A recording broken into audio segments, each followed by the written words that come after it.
Good afternoon. Thank you, Speaker, for allowing us to speak. My name is Glen Hunter, and I'm a member of the public.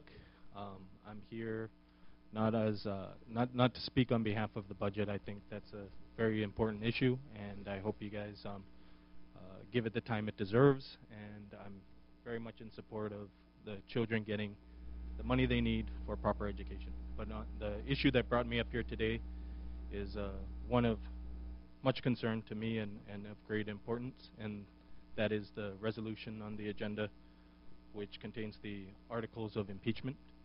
I wanted to come here today. I don't have a written statement, but I just wanted to give my support for the passage of the articles of impeachment and to strengthen the resolve of the 7 members who signed those articles of impeachment and the resolve of those who have come forward to support it.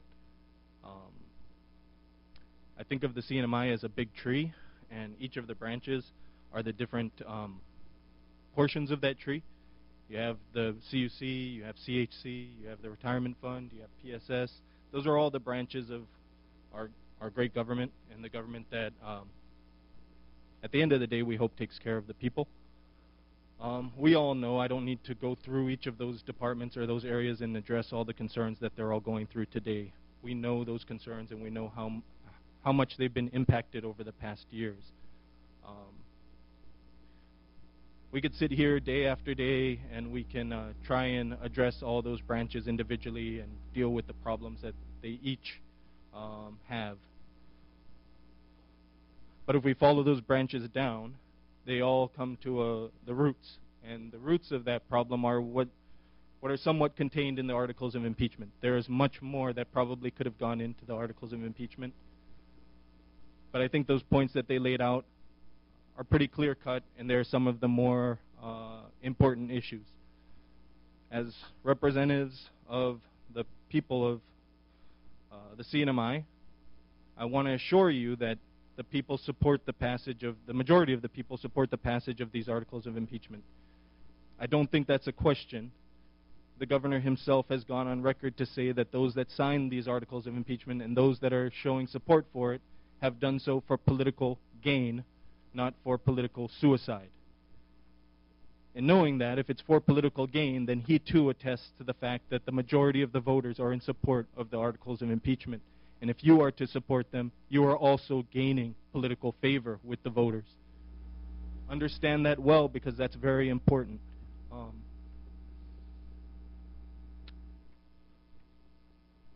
I don't want to take up too much time because I know there are more pressing issues or other pressing issues. I don't think everything's relative. I think the articles of impeachment must be addressed and they must be put on the floor and they must be voted on. I ask those that are still concerned. I've heard some of the concerns. They range anywhere from that the articles don't rise to the level of impeachment, that the allegations don't. I ask you all to thoroughly read those articles of impeachment. If they don't rise to that level, I ask that you ask yourself, what would rise to the level of impeachment? I know some others have said that the timing is a factor and that perhaps the representatives who signed these articles of impeachment, since they date back as far as 2008, shouldn't have waited so long. While I agree that perhaps this should have been done many years ago, I don't think there's ever a wrong time to do the right thing. And so I don't think timing should be a factor in your not supporting the passage of the articles of impeachment. I know another factor that has been brought up has been that the governor of the CNMI is innocent until proven guilty. I've heard that many times. I cannot deny that. I think that is true. And I think that the representatives in this body should give him a chance to defend himself. The Constitution was constructed in a way that gives him that ability, and that ability is not in this House, but is in the Senate. And I ask that you pass the articles of impeachment because as they stand, they're accurate, and even if one or two of the articles maybe in some sense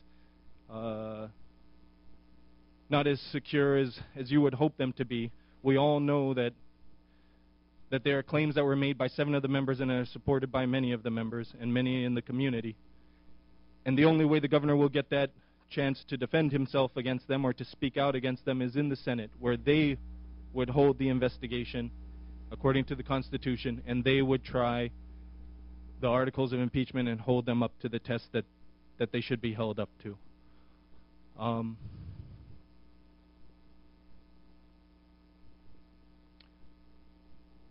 The last thing that might be stopping some of the House members from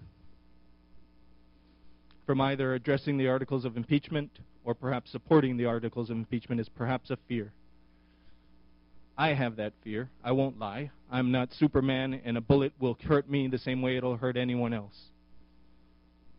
I know there's other things besides physical threats that we have to fear. Perhaps we ourselves have done some misdeeds in the past. I know I have. I'm not holier than thou. I'm not holier than anyone. I'll be the first one to tell you that I've done many bad things in my time. I'm not proud of them. I'm very much ashamed. But I think today I found a time in my life that I needed to change things and start doing things right.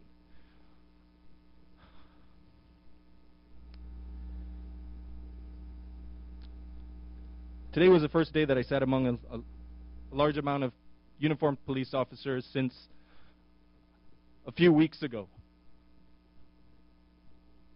I stood and watched uniformed police officers assault my better half, who I consider my wife.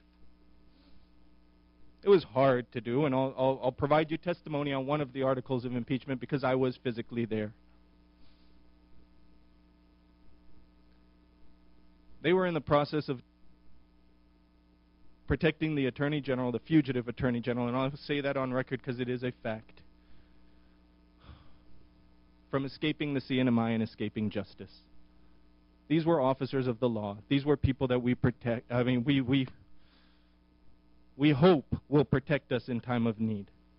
They were given orders that day. You guys can, leave it to the Senate to track down who gave them those orders. But in any case, we all know what happened that night, and we all know what occurred. These items all stem back to the root, and the root is that we have a governor who's committed some abuses of power and definitely neglect of duty. Neglect of duty is all that is required for impeachment to occur. Now, whether it is up to the level that's necessary, that's up to the Senate to decide. I think it's pretty clear-cut. I'd like to once again thank everybody that signed those articles of impeachment. I know that is a difficult thing to do. And I'd like to thank everybody that voted, at least publicly prior to this session, where you will officially vote in support of it. I don't know how much to tell you how proud I am that we have a body of members that's willing to stand up and do what's right for the CNMI. You took an oath to protect the Constitution and the CNMI, and I'm glad to see that that's what you are doing. I ask you all to seriously look at those articles of impeachment and think in your head if those items, even if they could have occurred, what more could have occurred that we are not privy to and that we don't know, and what more can occur if we don't do something about it today. So I ask that you introduce it into the floor, and I ask that this body give the Senate the ability to investigate the charges and the claims. And as was done earlier, I almost beg for that. Thank you guys so much, and help them out with the budget too if you get a chance. Thanks. Thank you, Mr. Hunter.